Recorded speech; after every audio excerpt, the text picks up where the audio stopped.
Hello and welcome back to my YouTube channel. Hope are all doing well. तो आज हम discuss करेंगे history के कुछ क्वेश्चंस। ये क्वेश्चंस आप सभी को पता है कि आपके प्रीवियस एग्जाम्स में पूछे गए हैं और संभावना है कि आपके आने वाले एग्जाम्स में पूछे जा सकते हैं। इससे पहले हम पार्ट 41 यानी कि 41 वीडियोज़ ऑलरेडी डिस्कस कर चुके हैं, जिनमें हमने सिर्फ और सिर्फ हिस्ट्री के क्वेश्चंस को डिस्कस करके रखा हुआ है। तो अगर आपने वो वाली वीडियोज़ अभी तक नहीं देखी है तो इस वीडियो के डिस्क्रिप्शन में जाएं, वहाँ पर हिस्ट्री क्वेश्चंस करके लिंक दिया गया होगा। उस लिंक पर क्लिक करके आप उन वीडियोस को देख सकते हैं। बाकी आज हम पार्ट नंबर 42 को डिस्कस करेंगे और इन क्वेश्चंस को हम बिल्कुल डिटेल में डिस्कस करेंगे। बाकी अभी तक अगर आपने हमारे चैनल को सब्सक्राइब नहीं किया है तो चैनल को सब्सक्राइब कर दें, साथ में बेल आइकन को जरूर प्रेस करें, साथ में इस वीडियो को लाइक जरूर कर दें। सो क्वेश्चन नंबर 1 की बात करें, who was the founder of the Mauryan empire. तो मौर्य साम्राज्य के संस्थापक कौन थे। अब बिल्कुल बेसिक सा यह क्वेश्चन है। तो मौर्य साम्राज्य के संस्थापक कौन थे, तो वो थे चंद्रगुप्त मौर्य। ऑप्शन ए यहाँ पर करेक्ट हो जाएगा। अब यहाँ पर मैं आपको थोड़ी सी डिटेल बताऊंगा कि किस तरह से चंद्रगुप्त मौर्य ने मौर्य वंश की स्थापना की हुई थी। तो बात है मगध साम्राज्य की। मगध साम्राज्य पर नंद वंश का शासन जो है तो चल रहा होता है। नंद वंश का एक शासक होता है धनानंद। तो धनानंद का शासन चल रहा होता है। तो चंद्रगुप्त मौर्य और धनानंद का यहाँ पर युद्ध हो जाता है। इस युद्ध में जो है तो चंद्रगुप्त मौर्य के प्रधानमंत्री कौन थे, तो वो थे चाणक्य। ये भी आपको ध्यान में रखना है। और इस युद्ध को चंद्रगुप्त मौर्य जो है तो जीत लेते हैं और चंद्रगुप्त मौर्य जो है तो मगध की गद्दी पर बैठ जाते हैं। तो यहाँ से आपसे क्वेश्चन पूछा जाता है कि चंद्रगुप्त मौर्य कब जो है तो मगध की राजगद्दी पर बैठा था। तो चंद्रगुप्त मौर्य 322 ईसा पूर्व में, 322 बीसी में जो है तो मगध की राजगद्दी पर बैठा था। ये आपको यहाँ पर ध्यान में रखना है। ये क्वेश्चन देखो बहुत बार एग्जाम में बनता है। यानी कि आप यहाँ पर कह सकते हैं कि चंद्रगुप्त मौर्य ने मौर्य वंश की स्थापना कब की हुई थी, 322 बीसी में। एक और क्वेश्चन बनता है कि चंद्रगुप्त मौर्य किस धर्म को मानता था। तो चंद्रगुप्त मौर्य जैन धर्म को मानता था। ये भी आपको ध्यान में रखना है। यहाँ पर मैंने आपको बताया कि चंद्रगुप्त मौर्य के प्रधानमंत्री कौन थे, तो वो थे चाणक्य। और चाणक्य को ही जो है तो कौटिल्य कहा जाता है या फिर विष्णुगुप्त भी इन्हीं को कहा जाता है। चाणक्य की एक पुस्तक है जिसका नाम है अर्थशास्त्र। और इसी पुस्तक में जो है तो यह पुस्तक किससे संबंधित है, तो यह जो है तो राजनीति से संबंधित है। ये आपको यहाँ पर ध्यान में रखना है। तो कुछ एक पॉइंट्स हमने यहाँ पर चंद्रगुप्त मौर्य के बारे में देख लिए जो कि आपको ध्यान में रखने हैं। अब आपको भी पता है जब धनानंद का शासन चल रहा होता है तो सिकंदर जो है तो हमारे इंडिया पर आक्रमण कर देता है और सिकंदर जो है तो वापस फिर चला भी जाता है। तो सिकंदर का एक सेनापति होता है सेल्यूकस निकेटर। तो बहुत बार आपसे क्वेश्चन पूछा जाता है कि चंद्रगुप्त मौर्य का जो सेल्यूकस निकेटर के साथ युद्ध हुआ था तो वह कब हुआ था, तो वो हुआ था 305 बीसी में। ये भी आपको पता चल गया। और बदले में जो है तो यहाँ पर हुआ क्या था, सेल्यूकस निकेटर हार गया था और सेल्यूकस निकेटर ने अपनी पुत्री कार्नेलिया की शादी जो है तो चंद्रगुप्त मौर्य से कर दी थी। और चंद्रगुप्त मौर्य को भी इसने जो है तो 4 प्रांत बदले में दे दिए थे, काबुल, कंधार, हेरात और मकरान। ये भी आपको ध्यान में रखना है। अब एक और क्वेश्चन जो है तो हमीरपुर बोर्ड में पूछा गया था कि मौर्य काल के दौरान सर्वाधिक जो प्रयुक्त सिक्का था तो वह कौन सा था, तो वो था कर्षपणा। ये भी आपको ध्यान में रखना है। ये क्वेश्चन जो है तो एग्जैक्ट हमीरपुर बोर्ड में पूछा गया है। ये भी आपको पता चल गया। और चंद्रगुप्त मौर्य की मृत्यु कब हुई थी, 298 बीसी में। और हुई कहाँ पर थी, कर्नाटका में हुई थी, कर्नाटका के श्रवणबेलगोवा में। ये सारे के सारे इंपॉर्टेंट पॉइंट्स आपको ध्यान में रखने हैं। ये बहुत ही ज़्यादा इंपॉर्टेंट पॉइंट्स हैं। नेक्स्ट क्वेश्चन की बात करें, क्वेश्चन नंबर हमारा 2 है, who was the last ruler of the Mughal empire. तो मुगल साम्राज्य का अंतिम शासक यहाँ पर आपसे पूछा गया है। तो मुगल साम्राज्य की नींव किसने रखी थी, तो वो रखी थी बाबर ने। कब रखी थी, 1526 में, जब पानीपत का पहला युद्ध हुआ था इब्राहिम लोदी के साथ। और इब्राहिम लोदी एक ऐसा पहला शासक था जो कि युद्ध स्थल में मारा गया था। तो उसी के बाद जो है तो बाबर ने मुगल वंश की स्थापना की हुई थी। तो यहाँ पर आपसे पूछा गया है कि मुगल साम्राज्य का अंतिम शासक कौन था, तो वह कौन था, तो वो था बहादुर शाह जफर। ऑप्शन बी यहाँ पर करेक्ट हो जाएगा। अब इनके बारे में कुछ एक पॉइंट्स मैं आपको बताऊंगा जो कि आपको ध्यान में रखने हैं। तो सबसे बेसिक और सबसे पहला पॉइंट कि बहादुर शाह जफर, इनका कार्यकाल कब से कब तक था, तो इनका कार्यकाल था 1837 से लेकर के 1857, 1857 तक। अब आप सभी को पता है कि 1857 में क्या हुआ था, तो 1857 में जो है तो इंडिया में जो है तो विद्रोह हुआ था। तो उसी विद्रोह के चलते जो है तो अंग्रेजों ने फिर बाद में क्या किया था, बहादुर शाह जफर को रंगून जेल में भेज दिया था। कहाँ पर भेज दिया था, रंगून जेल में भेज दिया था। और ये रंगून है कहाँ पर, तो ये है प्रेजेंट म्यांमार में। और वहाँ पर चल करके रंगून में इनकी मृत्यु भी हो गई थी 1862 में। ये भी आपको ध्यान में रखना है। तो यहाँ पर आपके 2-3 पॉइंट्स यहाँ पर क्लियर हो गए कि कब जो है तो मुगल वंश की नींव रखी गई थी 1526 में। और कब तक जो है तो मुगल वंश चला था, तो वो चला था 1857 तक, 1857 तक। 1857 में बहादुर शाह जफर को अंग्रेजों ने कहाँ पर, रंगून जेल में भेज दिया था और वहाँ पर इनकी मृत्यु हो गई थी 1862 में। ये सारे के सारे इंपॉर्टेंट क्वेश्चंस हैं जो कि एग्जाम में बने हुए हैं। अच्छा, ये जो 1857 की क्रांति हुई थी, तो 1857 की क्रांति के समय कौन से शायर जो है तो यहाँ दिल्ली में मौजूद थे, तो वह कौन थे, तो वो थे मिर्जा गालिब। कौन थे? मिर्ज़ा गालिब। ये नाम आपने बहुत बार जो है तो सुना होगा। तो ये भी उस समय जो है तो दिल्ली में ही थे, ये भी आपको ध्यान में रखना है। अब कुछ और भी इंपॉर्टेंट पॉइंट्स। अच्छा, आज मैं आपको जो है तो मुगल वंश से संबंधित कुछ और पॉइंट्स बताऊंगा, कुछ और इंपॉर्टेंट क्वेश्चंस बताऊंगा जो कि आपको ध्यान में रखने हैं। अब जैसे अकबर की बात मैं आपको बहुत बार बताता हूँ, अकबर से संबंधित डेट्स मैं आपको बहुत बार बताता हूँ। आज हम कुछ अलग से हट के क्वेश्चन को डिस्कस करेंगे। जैसे कि सबसे पहला और सबसे बेसिक सा क्वेश्चन, मुगल काल की राजभाषा क्या थी? तो मुगल काल की राजभाषा थी फारसी, ये आपको पता चल गया। एक और क्वेश्चन एग्जाम में बनता है कि सती प्रथा की भर्त्सना करने वाले मुगल सम्राट कौन थे? तो वह कौन थे? तो वो थे अकबर, ये भी आपको पता चल गया। एक और क्वेश्चन एग्जाम में बनता है कि किस मुगल शासक ने भारत की वनस्पतियों, प्राणी जगत, ऋतुओं और फलों का विशद विवरण अपनी दैन नंदिनी डायरी में दिया है? तो वह किसने दिया था? तो वो दिया था बाबर ने, ये भी आपको पता चल गया। अच्छा, अकबर के समय सूबों की संख्या कितनी थी? तो अकबर के समय सूबों की संख्या थी 15, ये भी आपको ध्यान में रखना है। अच्छा, अकबर के समय 15 थी, औरंगजेब के समय यह सूबों की संख्या कितनी हो गई थी? तो वो हो गई थी 21, ये भी आपको ध्यान में रखना है। इस तरह के क्वेश्चंस बनने की जो है तो संभावना है, इस तरह के क्वेश्चंस पूछे जा सकते हैं। अच्छा, जब लंदन में ब्रिटिश ईस्ट इंडिया कंपनी का गठन हुआ था 1600 में, तो उस समय भारत का बादशाह कौन था? तो वह कौन था? तो वो था अकबर, ये भी आपको ध्यान में रखना है। तो ये सारे के सारे इंपॉर्टेंट क्वेश्चंस हमने यहाँ पर देख लिए, जो सारे के सारे आपको ध्यान में रखने हैं। अच्छा, यहाँ पर आपको भी पता है कि शाहजहाँ के टाइम को क्या कहा जाता है? तो वो कहा जाता है स्थापत्य कला का स्वर्ण युग। अब इसके काल को स्थापत्य कला का स्वर्ण युग क्यों कहा जाता है? क्योंकि इसने जो है तो बहुत सारी चीज़ों का निर्माण करवाया था। अब वो कौन कौन सी चीज़ों का निर्माण करवाया था, वो एक बार हम यहाँ पर देख लेते हैं। तो इसने दीवाने आम हो गई आगरा की, उसका निर्माण करवाया। दीवाने खास हो गई आगरा की, उसका निर्माण करवाया। मोती मस्जिद हो गई आगरा की। उसके बाद ताजमहल हो गया आगरा में। और ताजमहल से बहुत से क्वेश्चन बनते हैं, जैसे कि ताजमहल के आर्किटेक्चर कौन थे? तो ताजमहल के आर्किटेक्चर कौन थे? तो वो थे उस्ताद अहमद लाहौरी। और ताजमहल के मिस्त्री कौन थे? तो वो थे ईशा खां। कौन थे? ईशा खां, ये भी आपको पता चल गया। शाहजहाँ के टाइम ही जो है तो लाल किला बनाया गया था दिल्ली में। उसके बाद दीवाने आम हमने यहाँ पर देख ली, दीवाने खास हो गई। फिर दिल्ली की जामा मस्जिद भी इसी के समय बनी थी, आगरा की जामा मस्जिद भी इसी के समय बनी थी। तो ये सारे के सारे काम किसके समय हुए थे? तो ये हुए थे शाहजहाँ के टाइम। इसलिए शाहजहाँ के समय को स्थापत्य कला का स्वर्ण युग कहा जाता है। ये सारे के सारे पॉइंट्स आपको ध्यान में रखने हैं।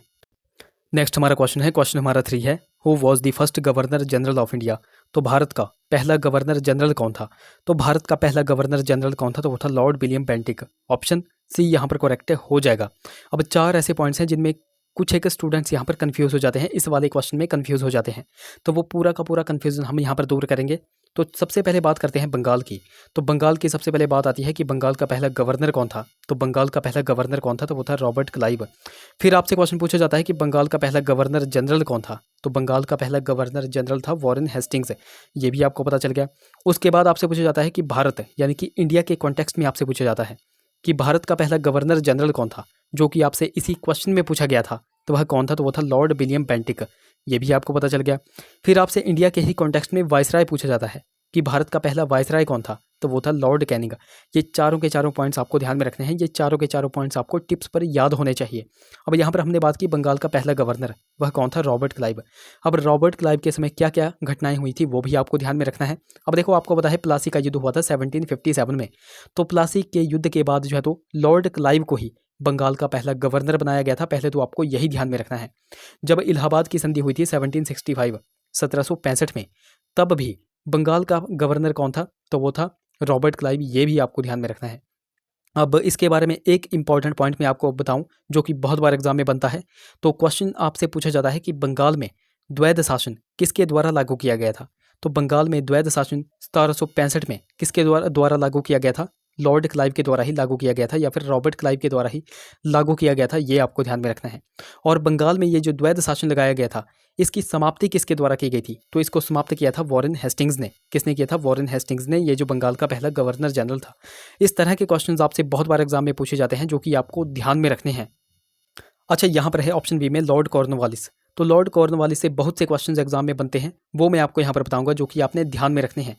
तो सबसे पहले आपसे पूछा जाता है कि भारत में सिविल सेवा की शुरुआत किसके द्वारा की गई? यानी कि भारत में इंडियन सिविल सर्विसेज, इसकी शुरुआत किसके द्वारा की गई? तो वो की गई कॉर्नवालिस के द्वारा। एक और क्वेश्चन आपसे पूछा जाता है कि इंडियन पुलिस सर्विस यानी कि भारत में पुलिस सेवा की शुरुआत किसके द्वारा की गई? तो वो भी लॉर्ड कॉर्नवालिस के द्वारा ही की गई थी। ये दोनों के दोनों क्वेश्चंस बहुत बार एग्जाम में बनते हैं, जो कि आपको ध्यान में रखने हैं। अच्छा, स्थायी बंदोबस्त व्यवस्था जो है तो पहली बार किसके द्वारा लाई गई थी? तो वो भी लॉर्ड कॉर्नवालिस के समय ही लाई गई थी 1793 में। ये भी आपको ध्यान में रखना है। और 1793 में ही कार्नवालिस कोड भी जारी किया गया था। क्या किया गया था? कार्नवालिस कोड, जिसको कार्नवालिस संहिता कहा जाता है।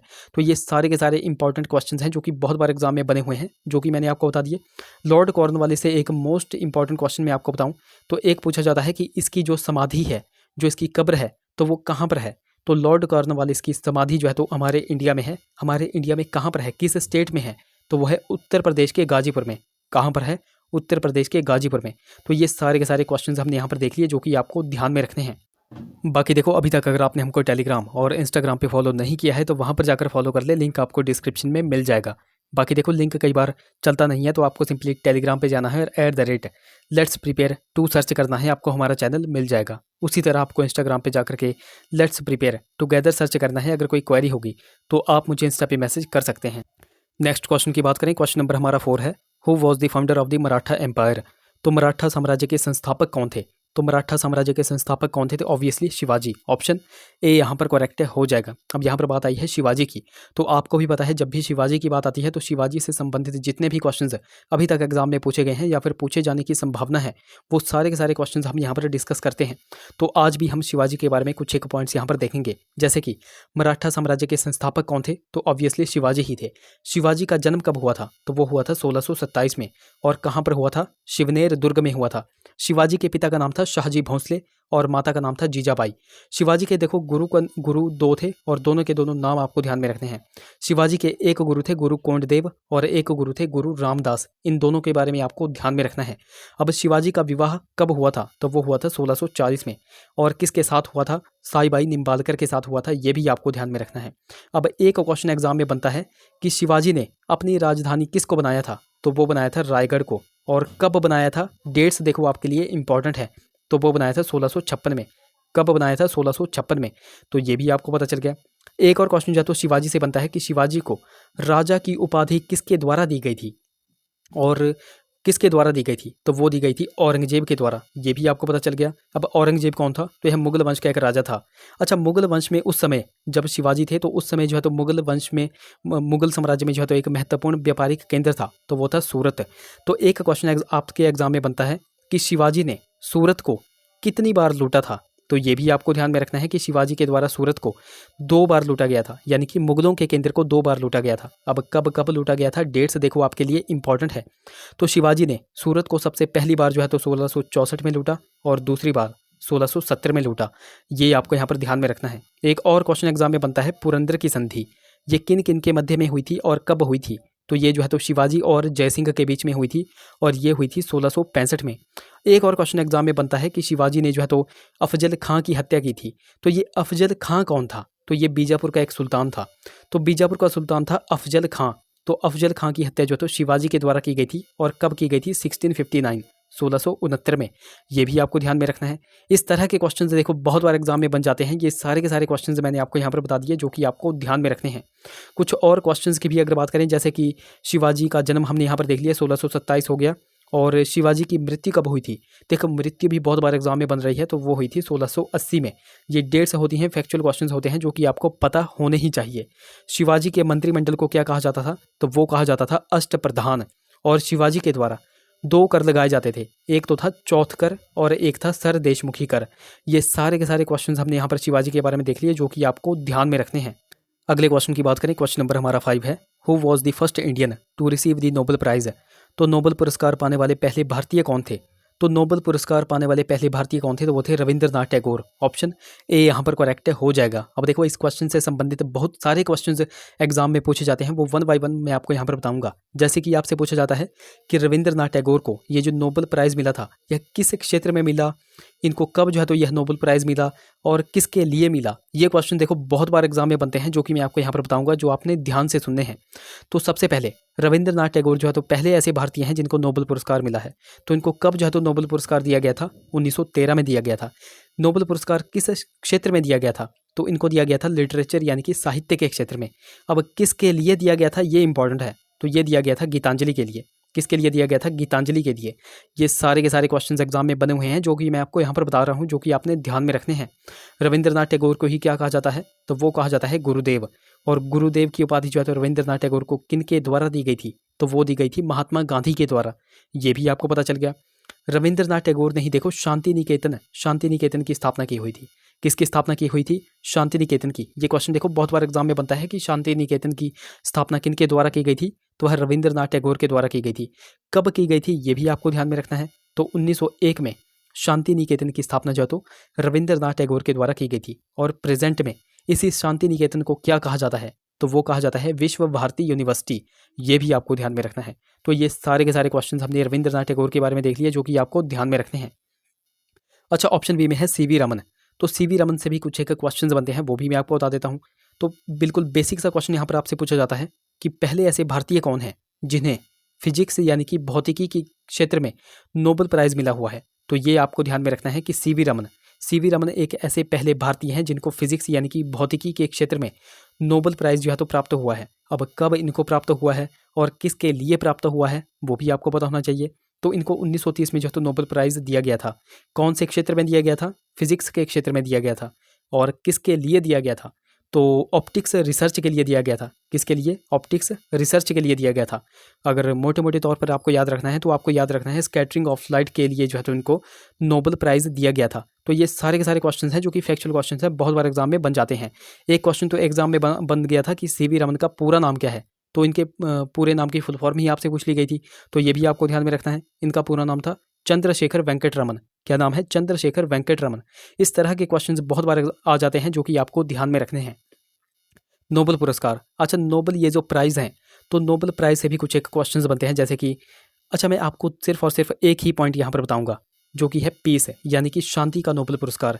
ये कहाँ से जो है तो दिया जाता है? तो ये दिया जाता है नॉर्वे की कैपिटल ओस्लो से। बाकी देखो जितने भी नोबेल प्राइज़ यहाँ पर बच गए, नोबेल पुरस्कार यहाँ पर बच गए, या फिर नोबेल के क्षेत्र यहाँ पर बच गए, वो सारे के सारे दिए जाते हैं स्वीडन की कैपिटल स्टॉकहोम से। अब जैसे हमने देखा कि नोबेल पीस प्राइज़ है, शांति के लिए नोबेल पुरस्कार हो गया, ये तो दिया जाता है नॉर्वे की कैपिटल ओस्लो से। बाकी कौन कौन से जो बच गए, जिनमें एक तो आ जाता है फिजिक्स के क्षेत्र में हो गया, केमिस्ट्री हो गया, फिजियोलॉजी हो गया, मेडिसिन हो गया, लिटरेचर, इकोनॉमिक्स, इन सभी में कहाँ से जो है तो नोबेल प्राइज़ दिया जाता है? तो वो दिया जाता है स्वीडन की कैपिटल स्टॉकहोम से। अब इस तरह के क्वेश्चन भी बहुत बार एग्जाम में बन जाते हैं जो कि आपको ध्यान में रखने हैं। अच्छा, यहाँ से मैं आपसे एक क्वेश्चन पूछता हूँ। क्वेश्चन सिंपल सा ये है कि सबसे पहली बार जो है तो नोबेल प्राइज़ कब दिया गया था? नोबेल प्राइज़ कब दिया गया था? किसको दिया गया था? कौन से क्षेत्र में दिया गया था? और किसके लिए दिया गया था? वो सारा का सारा आप नीचे कमेंट्स में बता दो। बाकी देखो अगर आपको नहीं भी आता है ना तो गूगल करो, गूगल पे जाओ, सर्च करने के बाद आकर के इस वीडियो में नीचे कमेंट करो। मैं आपको बहुत बार बोलता हूँ कि कमेंट करने से आपका ही फ़ायदा है। जो चीज़ आप कमेंट कर देते हो वो चीज़ आप कभी बोलते नहीं हो। तो मेक श्योर कमेंट ज़रूर करें। और एक चीज़ मैं आपको आजकल बार बार बोल रहा हूँ कि जब भी आपके एग्ज़ाम नज़दीक में आ जाएँ तो आपको सिंपली क्या करना है, हमारे चैनल पर आना है और वहाँ पर प्लेलिस्ट का ऑप्शन आपको पता है। वहाँ पर हमने अलग अलग से सेक्शन वाइज ज्योग्राफी हो गया, हिस्ट्री हो गया, पॉलिटी हो गया, साइंस हो गया, इकोनॉमिक्स हो गया, इन सभी की अलग अलग से जो है तो प्लेलिस्ट बनाई हुई है। जीएस हो गया। तो आपको सिंपली क्या करना है, जब भी आपका एग्ज़ाम जो है तो नज़दीक में आ जाए तो आपको एक बार उन सभी वीडियोज़ को जो है तो ज़रूर से देखना है, ज़रूर से चेकआउट करना है। देखो याद आपको कुछ भी नहीं करना है, याद तो आपको ऑटोमेटिकली वो सारी की सारी चीज़ें याद हो ही जाएंगी जब आप उन वीडियोज़ को बार बार देखोगे। ओके, तो यही आपको करना है। क्वेश्चन नंबर 6 की बात करें, who was the last ruler of the Chola dynasty? तो चोल वंश का अंतिम शासक कौन था? तो चोल वंश का अंतिम शासक यहाँ पर आपसे पूछा गया है, तो वह कौन था? तो वो था राजेंद्र चोला तृतीय। ऑप्शन ए यहाँ पर करेक्ट हो जाएगा। अब यहाँ पर चोल वंश की बात आई है तो लास्ट रूलर हमने यहाँ पर देख लिया। तो पहला रूलर यानी कि चोल वंश का संस्थापक भी आपको ध्यान में रखना है। तो वह कौन थे? तो वो थे विजयालय। और चोल वंश की राजधानी कहाँ पर स्थापित की गई थी? तो वो की गई थी तंजौर या फिर तंजावुर में। अब चोल वंश में कुछ इंपॉर्टेंट राजा हुए जो कि आपको ध्यान में रखने हैं। उनमें एक इंपॉर्टेंट है राज फर्स्ट। कौन सा इंपॉर्टेंट है? राज फर्स्ट। अब ये क्यों इंपॉर्टेंट है? क्योंकि राज फर्स्ट ने जो है तो श्रीलंका पर आक्रमण किया हुआ था। तो पहली बार श्रीलंका पर किस चोल राजा ने जो है तो आक्रमण किया था? तो वो था राज फर्स्ट। और इसने जो है तो कुछ एक भागों को, श्रीलंका के कुछ एक भागों को जीत लिया था और उनको एक नया प्रांत बना दिया और उसका नाम रखा मुंडी चोल मंगलम। और उसको जो है तो पोलनरुवा को इसकी राजधानी बना दिया। ये भी आपको ध्यान में रखना है। एक क्वेश्चन जो है तो राजराज फर्स्ट के बारे में पूछा जाता है कि यह किस धर्म को मानते थे, तो यह शैव धर्म को मानते थे। ये मोस्ट इंपॉर्टेंट क्वेश्चन है, यह शैव धर्म को मानते थे। इन्होंने जो है तो तंजौर में राजराजेश्वर का शिव मंदिर भी बनाया था, ये आपको ध्यान में रखना है। तो ये तो हमने देख लिया राजराज फर्स्ट। उसी तरह चोल वंश में एक और जो है तो महत्वपूर्ण राजा थे, तो वो थे राजेंद्र फर्स्ट। कौन से थे? राजेंद्र फर्स्ट। अब ये इंपॉर्टेंट क्यों थे? क्योंकि चोल साम्राज्य का जो सर्वाधिक विस्तार किया था तो राजेंद्र फर्स्ट नहीं किया था। किन्होंने किया था? राजेंद्र फर्स्ट नहीं किया था। अब देखो इन्होंने क्या किया था, बंगाल का एक शासक था पाल वंश का। अब ये जो पाल वंश था ये कहाँ पर यानी कि इनका शासन कहाँ पर हुआ करता थे, तो वो हुआ करता था बंगाल में। अब बंगाल में कौन सी नदी बहती है, तो वो नदी बहती है गंगा नदी। कौन सी नदी बहती है? गंगा नदी। तो देखो इन्होंने क्या किया, राजेंद्र फर्स्ट ने बंगाल का एक शासक था यानी कि पाल शासक था महिपाल, तो महिपाल को इन्होंने पराजित कर दिया। अब महिपाल को इन्होंने पराजित कर दिया तो इन्होंने देखा कि हमने जो है तो गंगा को जीत लिया, तो इसी के उपलक्ष्य में इन्होंने क्या किया, अपने आप को एक उपाधि दे दी, गंगई कोड चोलपुरम। तो ये भी आपको ध्यान में रखना है। और ये जो राजेंद्र फर्स्ट थे इनके गुरु कौन थे, ये भी क्वेश्चन एग्जाम में बनता है। तो इनके गुरु का नाम था ईशान शिव। क्या नाम था? ईशान शिव। ये भी आपको ध्यान में रखना है। और ये जो ईशान शिव थे यह शैव धर्म को मानते थे, ये भी आपको ध्यान में रखना है। तो ये कुछ एक इंपॉर्टेंट क्वेश्चन हमने यहाँ पर देख लिए जो कि आपको पता होने चाहिए। एक और क्वेश्चन जो है तो चोल वंश से पूछा जाता है कि चोल वंश में जो महत्वपूर्ण बंदरगाह था तो वह कौन सा था। तो ये भी क्वेश्चन इंपॉर्टेंट है कि चोल काल का सबसे महत्वपूर्ण बंदरगाह कौन था, तो वह था कावेरी पट्टनम। कौन था? कावेरी पट्टनम। ये क्वेश्चन देखो एग्जाम में बने हुए हैं जो कि मैं आपको बार बार यहाँ पर बता रहा हूँ।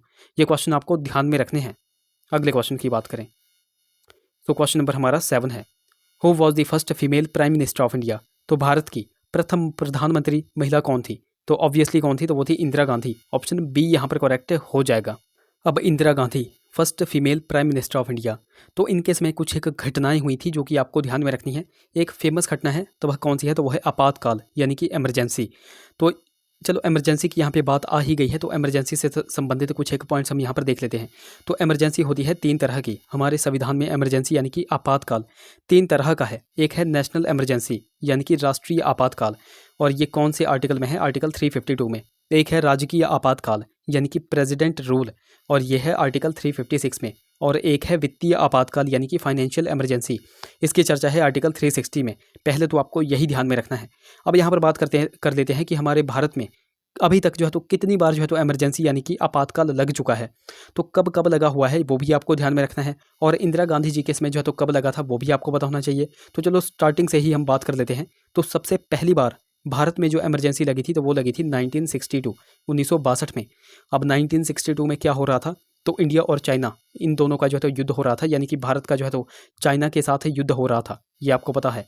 उसके बाद जो है तो इमरजेंसी कब लगाई गई थी? 1971 1971 में। अब यहाँ पर क्या हुआ था, यहाँ पर भारत और पाकिस्तान इन दोनों का युद्ध चल रहा था, ये भी आपको पता चल गया। और तीसरी बार जो इमरजेंसी लगाई गई थी वो लगाई गई थी डोमेस्टिक अनरेस्ट के ऊपर यानी कि घरेलू अशांति के ऊपर, वो लगाई गई थी इंदिरा गांधी जी के द्वारा। अब कब लगाई गई थी वो आपको ध्यान में रखना है। तो वो लगाई गई थी 1975। कब लगाई गई थी? 1975।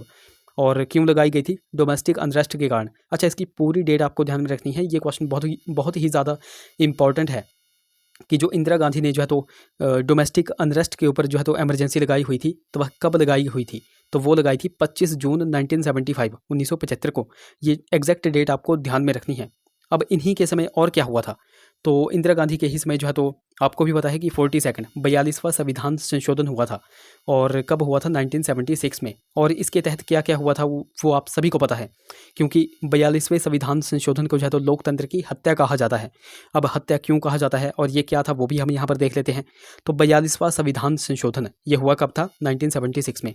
किसकी रिकमेंडेशन पर जो है तो इसको लाया गया था? तो सरदार स्वर्ण सिंह समिति की सिफारिश पे इसको लाया गया था। अब इसी संविधान संशोधन को मिनी कॉन्स्टिट्यूशन यानी कि लघु संविधान भी कहते हैं, ये भी आपको ध्यान में रखना है। और एक पॉइंट मैंने आपको बता दिया कि लोकतंत्र की हत्या किसको कहा जाता है, तो वो भी 42वें संविधान संशोधन को ही कहा जाता है। 42वें संविधान संशोधन के ही तहत हमारे कॉन्स्टिट्यूशन में मूल कर्तव्य जोड़े गए थे, फंडामेंटल ड्यूटीज़ जोड़ी गई थी। रशिया देश के संविधान से हमने यह बोरो किया था, ये भी आपको ध्यान में रखना है।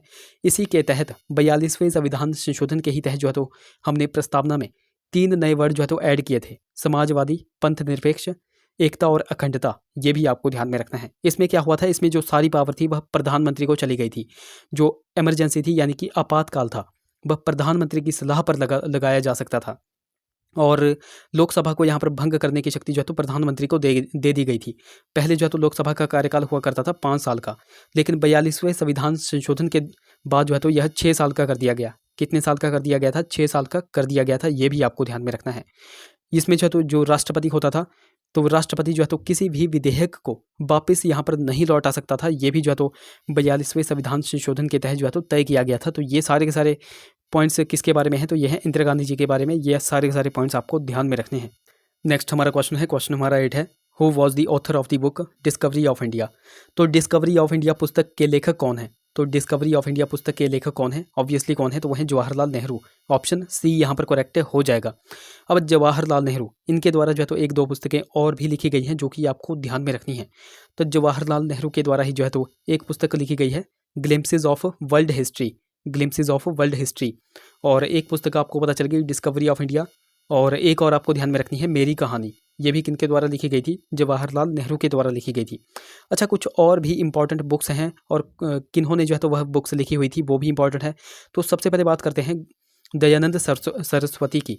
तो दयानंद सरस्वती ने कौन सी पुस्तक लिखी थी? तो वो लिखी थी सत्यार्थ प्रकाश। कौन सी लिखी थी? सत्यार्थ प्रकाश। ये आपको यहाँ पर पता चल गया। उसके बाद अगर बात करें मोतीलाल नेहरू की, तो मोतीलाल नेहरू ने कौन सी पुस्तक लिखी है? तो इन्होंने लिखी है इंडिपेंडेंट। कौन सी लिखी है? इंडिपेंडेंट। ये भी आपको ध्यान में रखना है। मोस्ट इंपॉर्टेंट पुस्तकें पूछी जाती हैं अबुल कलाम आज़ाद की। तो अबुल कलाम आज़ाद, इनके द्वारा कौन कौन सी पुस्तकें लिखी गई हैं? यह देखो, भारत के पहले शिक्षा मंत्री थे, ये भी आपको ध्यान में रखना है। और इनके द्वारा एक पुस्तक लिखी गई है इंडिया विंस फ्रीडम। कौन सी लिखी गई है? India wins freedom. और ये पुस्तक बहुत बार एग्जाम में बनती है। ये किनके द्वारा लिखी गई थी? तो यह अबुल कलाम आज़ाद के द्वारा लिखी गई थी। कुछ और भी पुस्तकें हैं जैसे कि अल हिलाल हो गई, तो अल हिलाल भी जो है तो अबुल कलाम आज़ाद के द्वारा ही लिखी गई थी। ये भी आपको ध्यान में रखना है। दादा भाई नौरोजी, तो दादा भाई नौरोजी ने कौन कौन सी पुस्तकें लिखी थी? तो इन्होंने एक तो लिखी थी poverty and un British rule in India, और एक इन्होंने लिखी थी रस्त गफ्तूर। कौन सी लिखी थी? रस्त गफ्तूर। तो ये सारी की सारी पुस्तकें, कुछ एक इंपॉर्टेंट पुस्तकें मैंने आपको बता दी जो कि आपको ध्यान में रखनी है। नेक्स्ट हमारा क्वेश्चन है, क्वेश्चन हमारा 9 है, who was the founder of the Gupta empire? तो गुप्त साम्राज्य का संस्थापक कौन था? अब देखो यहाँ पर थोड़ी सी मिस्टेक हो गई है। तो गुप्त वंश के संस्थापक कौन थे? तो वो थे श्रीगुप्त। कौन थे? श्रीगुप्त। ये आपको यहाँ पर ध्यान में रखना है। कौन थे? श्रीगुप्त थे। अब यहाँ पर गुप्त वंश की बात की गई है, तो गुप्त वंश से कुछ एक इंपॉर्टेंट क्वेश्चंस बनते हैं, वो भी मैं आपको यहाँ पर बता देता हूँ। गुप्त वंश में कुछ एक राजा हुए, जैसे कि चंद्रगुप्त फर्स्ट। तो चंद्रगुप्त प्रथम के बारे में जो है तो एक पॉइंट बनता है कि किस राजा के द्वारा गुप्त संवत की शुरुआत की गई थी? तो गुप्त संवत की शुरुआत जो है तो चंद्रगुप्त फर्स्ट के द्वारा ही की गई थी। अब एक राजा हैं समुद्रगुप्त। तो समुद्रगुप्त के बारे में आपसे पूछा जाता है कि भारत का नेपोलियन किन्हें कहा जाता है? तो वह समुद्रगुप्त को कहा जाता है। ये आपको ध्यान में रखना है। कविराज की उपाधि जो है तो किसको दी गई थी? तो कविराज की उपाधि भी समुद्रगुप्त को ही दी गई थी। ये भी आपको ध्यान में रखना है। और समुद्रगुप्त का दरबारी कवि कौन था? तो वो था हरिशेन। और हरिशेन ने ही इलाहाबाद प्रशस्ति लेख की रचना की है। ये भी आपको ध्यान में रखना है। फिर उसके बाद कुमार गुप्त का भी आपको एक क्वेश्चन बनता है कि किसके द्वारा नालंदा यूनिवर्सिटी की स्थापना की गई थी? तो कुमार गुप्त के द्वारा जो है तो नालंदा यूनिवर्सिटी की स्थापना की गई थी। ये भी आपको ध्यान में रखना है। और एक और क्वेश्चन बनता है स्कंदगुप्त। तो स्कंदगुप्त से भी एक क्वेश्चन बनता है। आपसे क्वेश्चन पूछा जाता है कि जब हुरणों का आक्रमण जो है तो हुआ था 458 AD में, तो उस समय राजा कौन था? तो जब हुरणों के आक्रमण शुरू हो गए थे 458 AD में, तो उस समय कौन राजा था? तो वो था स्कंदगुप्त। ये भी आपको ध्यान में रखना है। ये क्वेश्चन देखो एग्जाम में बन चुका है, ये भी मैंने आपको बता दिया। और गुप्त वंश का अंतिम शासक कौन था? तो वो था विष्णुगुप्त। कौन था? विष्णुगुप्त। ये सारे के सारे क्वेश्चन हमने गुप्ता डायनेस्टी के बारे में देख लिए, जो कि आपको ध्यान में रखने हैं। नेक्स्ट क्वेश्चन हमारा 10 है, who was the first Indian to win an individual gold medal at the Olympics? तो ओलंपिक में व्यक्तिगत स्वर्ण पदक जीतने वाले पहले भारतीय कौन थे? तो वह पहले भारतीय कौन थे? तो वो थे अभिनव बिंद्रा। ऑप्शन ए यहाँ पर करेक्ट हो जाएगा। अब ये जो अभिनव बिंद्रा हैं, इन्होंने कौन से ओलंपिक में यह गोल्ड मेडल जीता था? ये भी आपको ध्यान में रखना है। तो ये ओलंपिक हुआ था 2008 में। और कहाँ पर हुआ था? तो ये हुआ था बीजिंग, चाइना में। ये भी आपको पता चल गया। और अभिनव बिंद्रा किस खेल से संबंधित हैं? ये भी आपको पता होना चाहिए। तो इनका खेल है शूटिंग। क्या खेल है? शूटिंग। ये भी आपको यहाँ पर ध्यान में क्वेश्चन नंबर 11 की बात करें, in which year Ikhtiyaruddin bin Bakhtiyar Khilji successful invaded Bihar? तो इख्तियारुद्दीन बिन बख्तियार खिलजी ने किस वर्ष बिहार पर सफलतापूर्वक आक्रमण किया था? अब देखो, इस क्वेश्चन में कुछ एक स्टूडेंट्स कन्फ्यूज हो जाते हैं। अब किस तरह से कन्फ्यूज होते हैं? क्योंकि ये जो बख्तियार खिलजी था, इसने नालंदा यूनिवर्सिटी पर अटैक किया था, नालंदा यूनिवर्सिटी को इसने ध्वस्त कर दिया था। अब थोड़ी देर पहले ही मैंने आपको बताया कि नालंदा यूनिवर्सिटी की स्थापना किसके द्वारा की गई थी? तो गुप्त वंश का एक शासक था कुमार गुप्त के द्वारा जो है तो नालंदा यूनिवर्सिटी की स्थापना की गई थी। बट नालंदा यूनिवर्सिटी को ध्वस्त किसने किया था? तो वो किया था बख्तियार खिलजी ने। अब ये जो मैं आपको क्वेश्चन यहाँ पर करवा रहा हूँ, ये बिल्कुल अपोजिट वाला क्वेश्चन है, ये आपको ध्यान में रखना है। तो ये जो इख्तियारुद्दीन बिन बख्तियार खिलजी है, इसने बिहार पर सफलतापूर्वक आक्रमण कब किया था? ये यहाँ पर आपसे पूछा गया है। तो वो किया गया था 1203 में। ऑप्शन सी यहाँ पर करेक्ट हो जाएगा। ये आपको यहाँ पर पता चल गया। अब यहाँ पर मैं आपको थोड़ी सी हिस्ट्री यहाँ पर बताऊंगा, नालंदा यूनिवर्सिटी की मैंने बात यहाँ पर क्यों की वो भी मैं आपको बताऊंगा। तो चलो बेसिक से शुरू करते हैं। आपको पता है 1191 और 1192 यहाँ पर क्या होता है? यहाँ पर एक तो तराइन का पहला युद्ध और तराइन का दूसरा युद्ध होता है। अब ये किन किन के बीच में होता है? मोहम्मद गौरी और पृथ्वीराज चौहान के बीच में होता है। तराइन का पहला युद्ध पृथ्वीराज चौहान जीत जाते हैं, लेकिन तराइन का जो दूसरा युद्ध है यह जीत जाता है मोहम्मद गौरी। अब यहाँ पर क्या होता है, एक क्वेश्चन आपसे पूछा जाता है कि भारतीय इतिहास में मुस्लिम साम्राज्य की नींव किस युद्ध के बाद रखी गई थी? तो वो इसी तराइन के दूसरे युद्ध के बाद रखी गई थी। और किसके द्वारा रखी गई थी? तो ये मोहम्मद गौरी के द्वारा रखी गई थी। ये आपको ध्यान में रखना है। अब मोहम्मद गौरी क्या करता है, ये तो अपने एरिया में वापस चला जाता है, लेकिन अपने एक जो इसका सेनापति होता है, एक गुलाम होता है, वफादार गुलाम होता है, कुतुबुद्दीन ऐबक। ये नाम भी आपने बहुत बार सुना है, कुतुबुद्दीन ऐबक। तो कुतुबुद्दीन ऐबक को यहाँ पर जो है तो राजपाट छोड़कर जो है तो चला जाता है, राजपाट संभालने के लिए यहाँ पर छोड़ जाता है। और कुतुबुद्दीन ऐबक क्या करता है, 1206 में गुलाम वंश की स्थापना कर देता है। इसी बीच देखो क्या होता है, ये जो 1192 का युद्ध हमने देखा और कुतुबुद्दीन ऐबक की हमने यहाँ पे बात की, तो कुतुबुद्दीन ऐबक का ही एक सहायक मित्र होता है, तो उसका नाम क्या था? तो उसी का नाम है बख्तियार खिलजी। ये आपको ध्यान में रखना है। और ये बख्तियार खिलजी क्या करता है, तो 1192 में जब तराइन का दूसरा युद्ध हुआ और यहाँ पर पृथ्वीराज चौहान की हार हो गई, तो 1193 में यह जो है तो जा करके नालंदा यूनिवर्सिटी पर अटैक कर देता है। तो यहाँ पर आपके 2-3 पॉइंट्स यहाँ पर क्लियर हो गए। एक तो आपको ध्यान में रखना है कि बख्तियार खिलजी ने बिहार पर सफलतापूर्वक आक्रमण कब किया था? 1203 में। लेकिन जब भी आपसे पूछें कि बख्तियार खिलजी ने किस वर्ष नालंदा यूनिवर्सिटी पर अटैक किया था, तो वो किया था 1193 में। इस वाले क्वेश्चन में बहुत सारे स्टूडेंट्स यहाँ पर कंफ्यूज हो जाते हैं, जो कि मैं आपको बताना चाह रहा था, ये मैंने आपको बता दिया। तो ये भी आपको ध्यान में रखना है। तो ये थे हमारे कुछ क्वेश्चंस। आई होप वीडियो आपको इन्फॉर्मेटिव लगी होगी। अगर वीडियो अच्छी लगी है तो जरूर से वीडियोस को लाइक करें, शेयर करें, चैनल को सब्सक्राइब करें, साथ में हमें टेलीग्राम और इंस्टाग्राम पे फॉलो करना बिल्कुल ही ना भूलें। तो चलिए मिलते हैं अगली वीडियो में। Till then take care.